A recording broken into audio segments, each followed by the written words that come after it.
Do you know what every transit van's missing?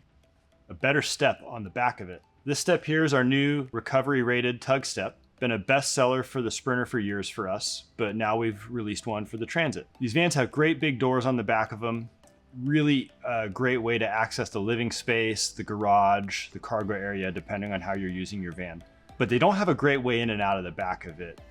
The Transit has this plastic step. It's pretty slippery in the winter time. If you live in inclement weather and see that a lot, you're gonna slip on it and scrape your shin.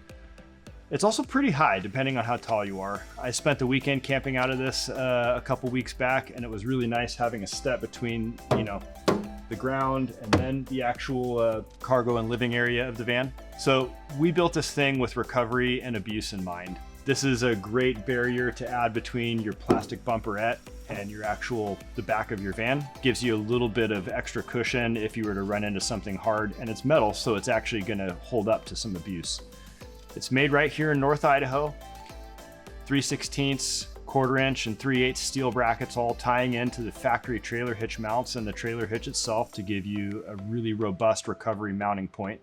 And then the top plate and the tread plate are both made of aluminum to better withstand the elements and give you traction where you really need it when you're trying to get into the van. Don't wait till you need it. Get one today, vancompass.com.